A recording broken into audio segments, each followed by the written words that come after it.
얘도 아니고 얘는 좀 그렇고 얘? 오늘은 얘가 좋겠다. 식충식물은 광합성으로 양분을 얻지만 질소원이 부족한 토양에 서식하는 탓에 곤충을 먹어 부족한 질소원을 보충합니다. 그리고 끈끈이 주걱은 가장 널리 알려진 식충식물 중 하나죠. 이들이 곤충을 잡는 방식은 간단합니다. 잎에 난 대롱 끝엔 끈끈한 점액이 있고 여기에 곤충이 달라붙으면 녀석은 잎을 서서히 오므려 곤충을 감싸 액체로 버무려 버리죠. 여기에 갇힌 곤충은 옴짝달싹 못한 채 끈끈한 점액에 녹아버립니다. 이렇게 끈끈이 주걱은 곤충을 잡아먹고 사는데요. 그런데 이런 끈끈이 주걱을 먹고 살아가는 곤충이 있다면 믿어지나요? 이런 곤충 있습니다. 버클레리아 파르볼루스, 일명 끈끈이 주걱 털날개 나방의 애벌레죠.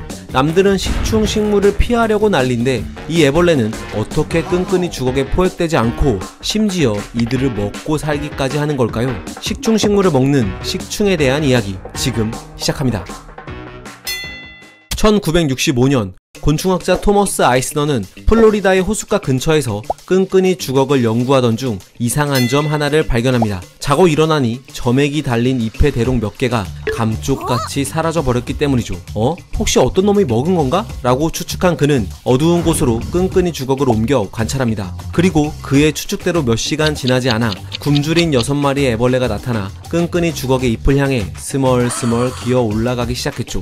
애벌레의 크기는 아주 작았는데요. 논문 속 사진을 보면 작은 녀석들은 1.5mm에 불과했고 커봤자 5mm 정도였습니다. 무엇보다 놀라운 건 이 애벌레들은 마치 사탕을 핥아먹듯 대롱 끝에 달린 끈끈한 점액을 먹는다는 사실이죠. 점액을 다 먹고 나서는 기다란 대롱마저 먹어치우고 덩치가 큰 애벌레는 이것으론 부족한지 잇몸을 비롯해 끈끈이 주걱이 소화하고 남은 곤충 사체마저 먹어치운다고 합니다. 애벌레 한 마리는 불과 8일 만에 끈끈이 주걱의 잎 몇 개를 순삭시켜버리죠. 그런데 이 애벌레는 어떻게 끈끈이 주걱의 점액에 포획되지 않는 걸까요? 아이스너 박사는 당시 사이언스지에 발표한 논문을 통해 애벌레의 몸에 난 털이 대롱의 점액을 감지하는 역할을 하는 것 같다고 언급했는데요. 실제로 애벌레가 끈끈이 주걱의 잎 위를 기어다닐 때 털에만 점액이 묻고 몸통에는 묻지 않습니다. 즉 질의 감지기처럼 미세한 털의 감각신경으로 점액을 감지해 요리조리 피해가는 거죠. 하지만 큰 애벌레들은 종종 점액에 몸통이 닿기도 하고 애벌레가 잎 위를 기어다니는 것만으로도 끈끈이 주걱엔 자극이 될 텐데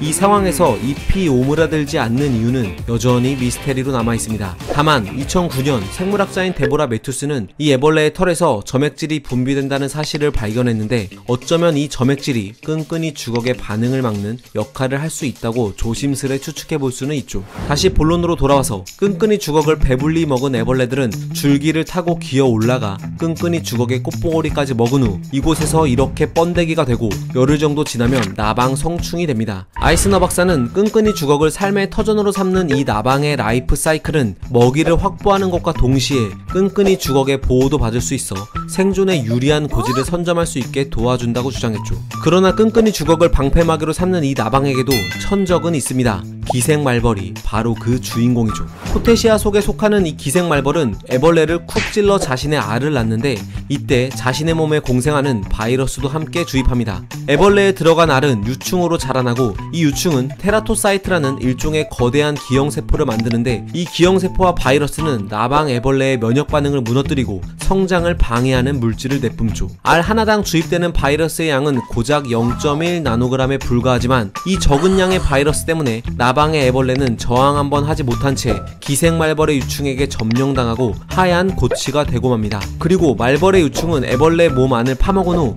이렇게 성충으로 자라나죠. 곤충에게 강자로 군림할 것만 같았던 식충식물은 나방의 애벌레에게 뜯어 먹히기도 하고 끈끈이 주걱을 먹이와 방패막이로 삼아 호의호식할 것만 같았던 나방은 기생말벌에게 무참히 무너지기도 합니다. 이렇듯 자연계에서 벌어지는 일들을 보고 있노라면 이 바닥엔 영원한 승자도 영원한 패자도 없는 것 같습니다. 마치 우리네 인생사처럼 말이죠. 과학은 세상을 보는 창, 지금까지 과학 드림이었습니다. 감사합니다.